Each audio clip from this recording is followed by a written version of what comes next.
இன்னைக்கு என்ன லெசன் பார்க்க போறோம் அப்படின்னு பார்த்தீங்கன்னா, 8த் ஸ்டாண்டர்ட் பாலிட்டில இருக்கக்கூடிய லாஸ்ட் லெசன் அதாவது 7வது லெசனு நீதித்துறை பத்தி ஃபுல்லா பார்க்க போறோம். சரிங்களா? ரொம்ப ரொம்ப ஒரு இம்பார்ட்டன்டான ஒரு லெசன். சரியா? ஃபர்ஸ்ட் பார்த்தீங்கன்னா, நீதித்துறையோட ஒரு உயர்வு தான் வந்து பார்த்தீங்கன்னா, அரசாங்கத்தோட உயர்வ காட்டக்கூடிய ஒரு அளவீடு அப்படின்னு சொல்றாங்க. இதுவே இம்பார்ட்டன்ட். சரியா? கூற்று காரணத்தில கேட்கலாம். சரியா? ஸோ இத நோட் பண்ணிங்க. இந்தியா அப்படின்றது ஒரு ஒன்றிணைந்த மற்றும் ஒருங்கிணைந்த நீதித்துறை அமைப்பை கொண்டுள்ளது அப்படின்னு சொல்றாங்க. சரியா? இதையும் நோட் பண்ணிக்கணும். இந்த நீதித்துறையோட வேலை என்ன அப்படின்னு பார்த்தீங்கன்னா, அடிப்படை உரிமைகளை பாதுகாக்கிறது, அரசியலமைப்பு சட்டத்தோட பாதுகாவலனாவும் இருக்கு. அரசியலமைப்பு சட்டத்தோட பாதுகாவலன் என்ன அப்படின்னு பார்த்தீங்கன்னா, உச்சநீதிமன்றம். ஸோ இதுவே நமக்கு கொஸ்டினா கேட்கறதுக்கு அதிகமா வாய்ப்பு இருக்கு. சரியா? இப்ப சட்டம்னா என்ன அப்படின்னு பார்த்தீங்கன்னா, ஒரு மக்கள ஆள்றதுக்கு இல்லன்னா, அதான் ஒரு மக்கள ஆள்றதுக்கு ஒரு அரசாங்கத்தால, இல்லை அப்படின்னா ஒரு நிறுவனத்தால விதிக்கக்கூடிய அந்த விதிகளோட அமைப்ப தான் சட்டம் அப்படின்னு சொல்லுவோம். சரியா? சட்டங்கள் மீறப்பட்டுச்சுன்னா தான் நம்ம நீதித்துறைக்கு போவோம். சரிங்களா? இப்ப சட்டப்படி நீதித்துறை அப்படின்னா என்னன்னு பார்த்தீங்கன்னா, சட்டப்படி ஒரு நாட்டின் பெயரால் நீதியை வழங்குகின்ற நீதிமன்றங்களோட அமைப்பு நீதித்துறைன்னு சொல்லுவோம். சரிங்களா? ஜென்ரலா வந்து இப்ப இந்தியால வந்து பார்த்தீங்க அப்படின்னா, உச்சநீதிமன்றம் இருக்கு. அது டெல்லியில இருக்கு. சரிங்களா? உச்சநீதிமன்றம் டெல்லியில இருக்கு. இது இல்லாம 25 உயர்நீதிமன்றங்கள் இருக்கு. அப்படின்றத தெரிஞ்சுக்கணும்.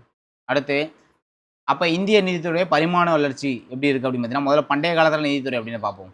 பண்டைய காலத்தில நீதி அப்படின்றது பார்த்தீங்கன்னா, சமயத்தோட தொடர்புடையது இருந்துச்சு. அரசர் தான் வந்து பார்த்தோம்னா, நீதியோட மூலாதாரமா இருப்பாரு. அரசர் என்ன சொல்றாரோ, அதுதான் வந்து பார்த்தோம்னா நீதி. சரிங்களா? அது தர்மத்தினோட அடிப்படையில தான் நீதி குடுத்தாங்க. அதான் அவங்க நன்னடத்தை, கடமை ஸோ அத வச்சு தான் வந்து பார்த்தோம்னா, நீதி அப்படின்றத குடுத்தாங்க. என்ன எப்படில குடுப்பாங்க அப்படின்னா, ஸ்மிருதி இலக்கியங்கள வச்சு குடுத்தாங்க. ஸ்மிருதி இலக்கியம். அதாவது பண்டைய இந்தியாவுல ஸ்மிருதிகள தனி மனிதனோட சமூக கடமைகள வந்து சொல்லியிருப்பாங்க. அந்த தனி மனித கடமைகள மீறும்போது அவங்க வந்து குற்றத்துக்கு உள்ளானவர் அப்படின்னு சொல்லுவாங்க. சரியா? அப்ப மனுஸ்மிருதி, நாரத ஸ்மிருதி, யஞ்ஞவல ஸ்மிருதி இதெல்லாம் ஃபாலோ பண்ணி குடுத்தாங்க. சரியா? அப்புறம் கணங்களின் குடியரசு தனக்கென சட்ட அமைப்பை கொண்டிருந்தன. கணங்கள் உள்ளப்ப வந்து பார்த்தீங்கன்னா, அவங்க அந்த குடியரசுகள் என்ன பண்ணாங்கன்னா, தங்களுக்குன்னு ஒரு சட்டம் வச்சிருந்தாங்க. இதில குலிக்கா அப்படின்னு சொல்லக்கூடிய நீதிமன்றத்த நம்ம பார்க்கலாம். முதல்ல நீதிமன்றம் அப்படின்றது குலிக்கா தான். குலிக்கா அப்படின்னு சொல்லக்கூடிய நீதிமன்றங்கள நம்ம பார்க்க முடியும் அப்படின்னு சொல்றாங்க. பண்டைய காலத்தில. வஜ்ஜிகளிடையே குற்ற வழக்குகளை விசாரிக்க 8 குலிக்காக்களை கொண்ட ஒரு வாரியமே இருந்திருக்கு. மேல்முறையீடு அப்படின்றது குல கன நீதிமன்றத்துக்கு மேற்கொள்ளப்படுது. இப்போ குல நீதிமன்றத்தில குடுக்கக்கூடிய தீர்ப்பு அப்படின்றது நமக்கு சாட்டிஸ்ஃபையா இல்ல அப்படின்னா, மேல்முறையீடு அப்படின்றது நம்ம கன நீதிமன்றத்தில மேற்கொள்ளலாம். எங்க அப்படின்னா பண்டைய காலத்தில. சரியா? அடுத்து இடைக்கால இந்தியால நீதித்துறை அப்படின்றது. இடைக்காலத்தில வந்து பார்த்தீங்கன்னா, துக்ளக் ஆட்சி காலத்தில உரிமையியல் நடைமுறை சட்டங்கள் தொகுக்கப்பட்டதை காண முடிகிறது. இது ஃபெரோசாகி அப்படின்னு சொல்லுவாங்க. உரிமையியல் நடைமுறை சட்டங்களோட ஒரு தொகுப்பு. ஃபெரோஷாகி. இது வந்து அரபு மொழியில எழுதப்பட்டு பின்னர் பாரசீக மொழியில வந்து மொழிபெயர்க்கப்பட்டது அப்படின்னு சொல்றாங்க. அப்புறம் அவுரங்கசீப்போட காலத்தில 1670ஆம் ஆண்டு பட்வா-இ ஆலம்கீர் அப்படிங்கிற சட்ட தொகுப்பு படி மாற்றி அமைக்கப்பட்டது. இந்த பட்வா-இ ஆலம்கீர் படி மாற்றி அமைச்சுக்கிட்டாங்க. இதெல்லாம் வந்து பார்த்தீங்கன்னா இடைக்காலத்தில. சரிங்களா? நமக்கு என்ன இம்பார்ட்டன்ட் அப்படின்னா நவீன காலம் தான் இம்பார்ட்டன்ட். ரொம்ப ரொம்ப இம்பார்ட்டன்ட் நவீன காலம். சரியா? ஏன்னா நவீன காலத்தில பிரிட்டிஷ் தான் வந்து பார்த்தீங்கன்னா நீதித்துறை அப்படின்ற அமைப்பு வந்து கொண்டு வந்திருப்பாங்க. ஸோ அதனால அது இம்பார்ட்டன்ட் ரொம்ப ரொம்ப. சரியா? ஃபர்ஸ்ட்டு மேயர் நீதிமன்றங்கள் எப்போ உருவாக்கப்பட்டது அப்படின்னா 1727ல மேயர் நீதிமன்றங்கள் கொண்டு வந்தாங்க. எந்த சட்டத்தின்படினா 1726ஆம் ஆண்டு சாசன சட்டத்துக்கு கீழ கொண்டு வராங்க. சரியா? அதுக்கப்புறம் ஒழுங்குமுறை சட்டம் 1773 உச்சநீதிமன்றம் அமைப்பதற்கு வழிவகுத்தது. இது இம்பார்ட்டன்ட். ஃபர்ஸ்ட்டு இந்தியால உச்சநீதிமன்றம் அப்படின்னா 1773 உச்சநீதிமன்றம் அமைப்பதற்கு கொண்டு வராங்க. எந்த சட்டம் அப்படின்னா ஒழுங்குமுறை சட்டத்தின்படி. சரியா? அடுத்து உச்சநீதிமன்றம் முதலாக கல்கத்தாவில் நிறுவப்பட்டது. கல்கத்தால இருக்கக்கூடிய வில்லியம் கோட்டையில் நிறுவுறாங்க. இத யார் தலைமை நீதிபதி அப்படின்னு பார்த்தீங்கன்னா, சர் எலிஜா இம்பே அப்படின்னு சொல்லக்கூடியது தான் நீதிமன்றத்தோட தலைமை நீதிபதியா இருக்காங்க. சரியா? அதுக்கப்புறம் 1801ல மதராஸ்லயும், 1824ல பம்பாயிலயும் உச்சநீதிமன்றங்கள் கொண்டு வராங்க. சரியா? இந்த 3 இடங்களிலும் 1862ஆம் ஆண்டு உயர்நீதிமன்றங்கள் மேற்படி இடங்களில் நிறுவப்படும் வரையில் உச்சநீதிமன்றங்களாக செயல்பட்டன. இது 3மே. சரியா? அதுக்கப்புறம் வேற என்ன அப்படின்னு பார்த்தோன்னா, சிவில் வழக்குகளை தீர்ப்பதற்காக ஊரக குடிமையியல் நீதிமன்றத்தையும், குற்றவியல் வழக்குகளை தீர்ப்பதற்காக ஊரக குற்றவியல் நீதிமன்றத்தையும் வாரன் ஹேஸ்டிங்ஸ் கொண்டு வந்திருப்பார். இது இம்பார்ட்டன்ட். ஊரக குற்றவியல் நீதிமன்றம், ஊரக குடிமையியல் நீதிமன்றம். இது 2யும் கொண்டு வந்து வாரன் ஹேஸ்டிங்ஸ். சரியா? அதுக்கப்புறம் பார்த்தோம் அப்படின்னா, சர் திவானி அதாலத். மேற்கண்ட நீதிமன்றங்களோட மேல்முறையீட்டை விசாரிக்க சார் திவானி அத்தாலத்துனா குடிமையியல் மேல்முறையீட்டு நீதிமன்றம், சார் நிசாமத் அத்தாலத்து அப்படின்னா குற்றவியல் மேல்முறையீட்டு நீதிமன்றம் இதெல்லாம் இருந்துச்சு அப்படின்னு சொல்கிறாங்க. ரைட்டா?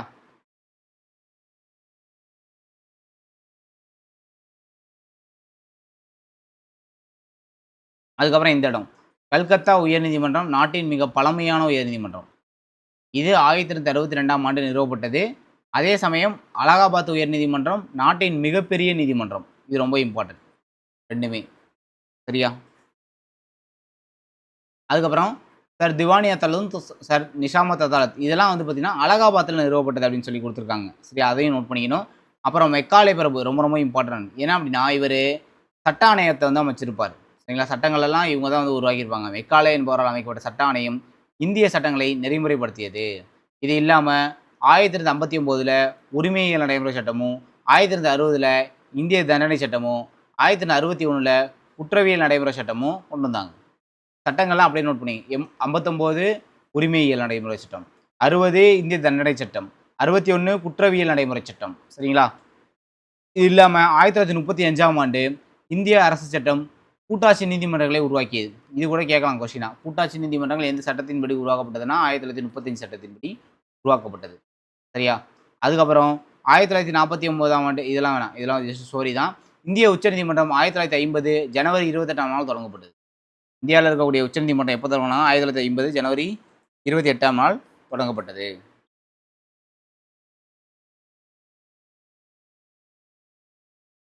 அதுக்கப்புறம் அரசியலமைப்பு சட்டப்பிரிவு 145 படி 1966ஆம் ஆண்டு நடைமுறை மற்றும் வழிகள் உச்சநீதிமன்ற விதிகள் ஒழுங்குபடுத்த ஏற்படுத்தப்பட்டன.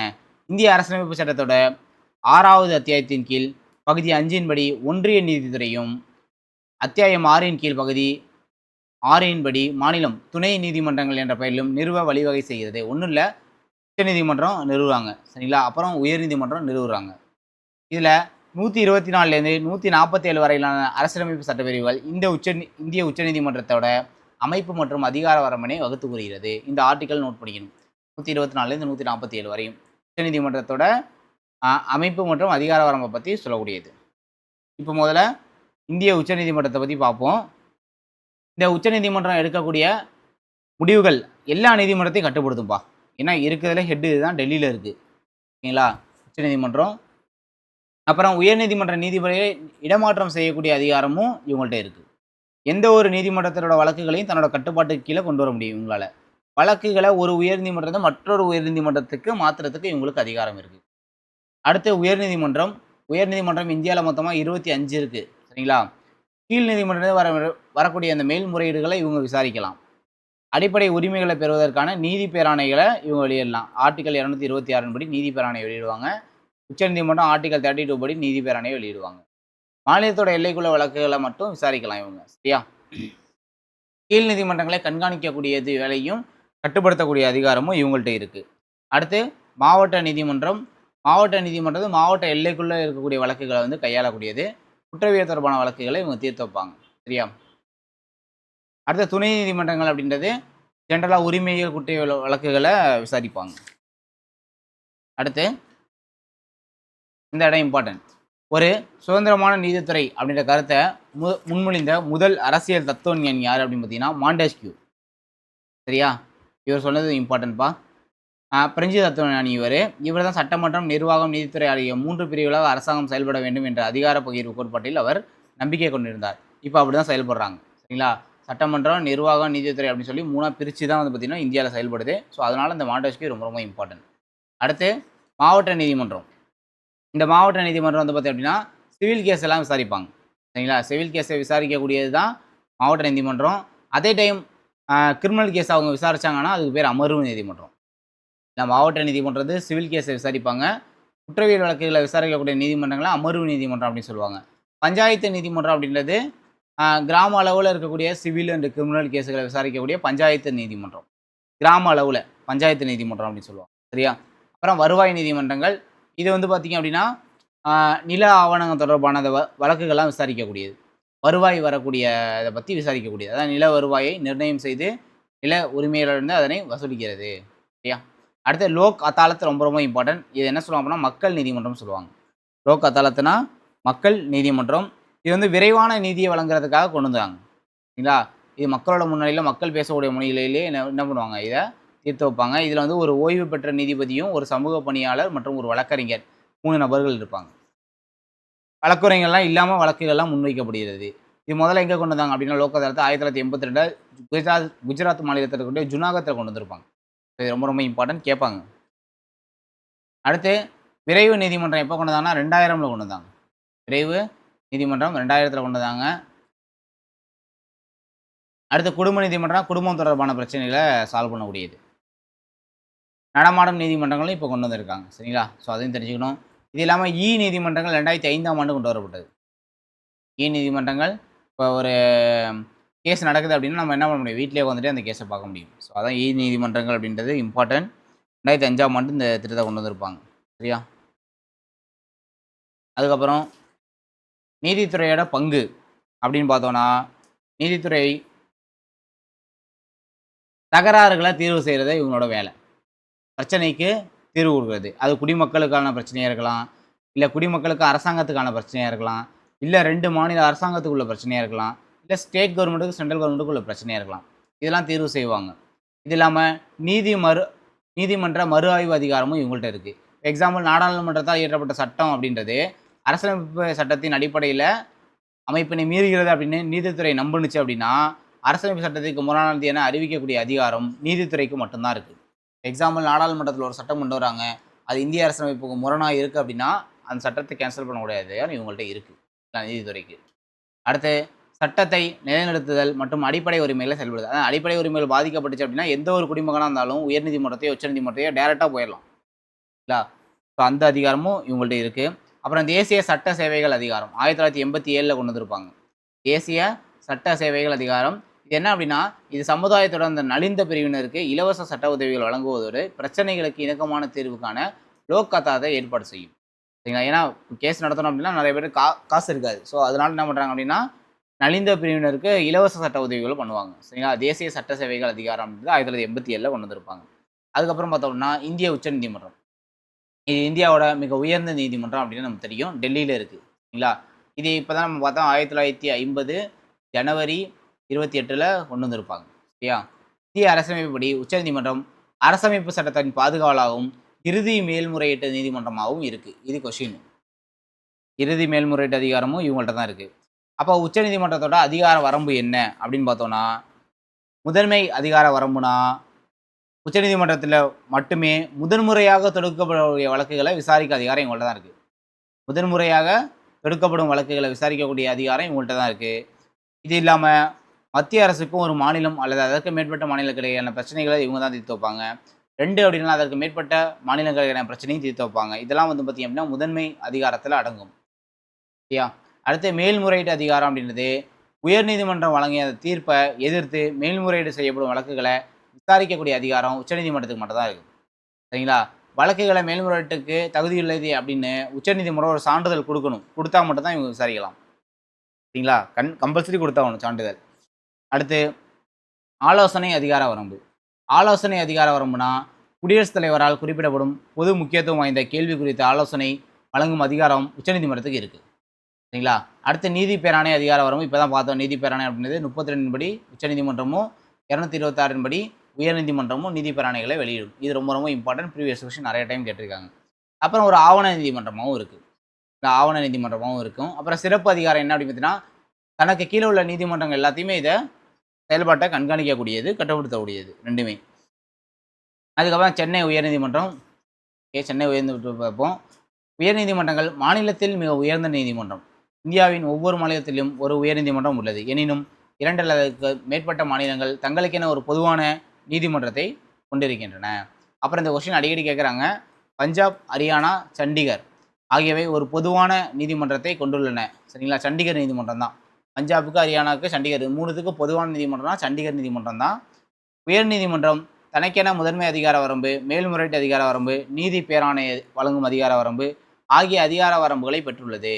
மாநிலங்கள்ல உயர்நீதிமன்றத்தின் கீழ் துணை நீதிமன்றங்கள்லாம் இருக்கு. சரிங்களா? உயர்நீதிமன்றம் சொல்றது தான் கீழ உள்ள நீதிமன்றங்கள் கேட்கணும்.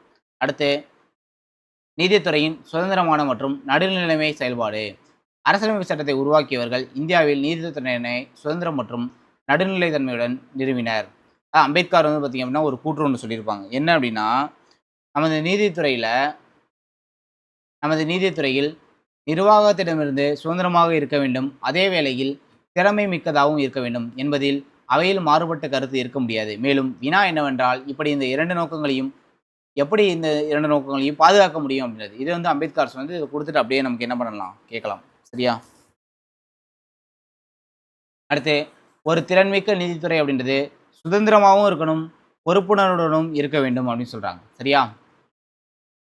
நீதித்துறையோட சுதந்திரம் அப்படின்றது நீதிபதிகள் பாரபட்சமற்ற முறையில சுதந்திரமா செயல்படுவதை குறிக்கக்கூடியது.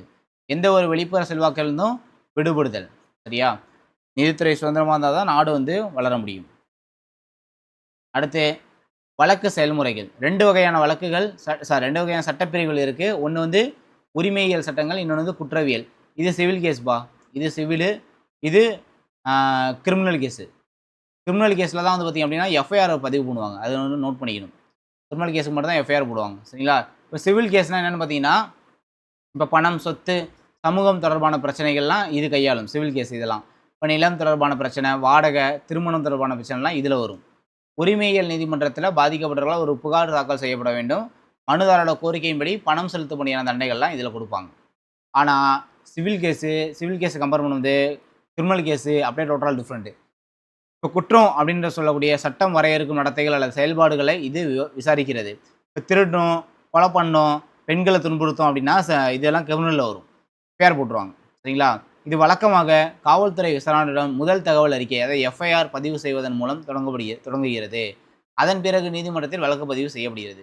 குற்றவாளி என நிரூபிக்கப்பட்டால் தண்டனை வழங்கப்பட்டு குற்றம் சாட்டவர்கள் சிறைக்கு அனுப்பப்படுவார்கள். சரிங்களா? அடுத்து பொதுநல வழக்கு. பொதுநல வழக்க ஃபர்ஸ்ட் கொண்டு வந்தது உச்சநீதிமன்றம் தான். சரிங்களா? உச்சநீதிமன்றம் இந்த முறைய அறிமுகப்படுத்துனது.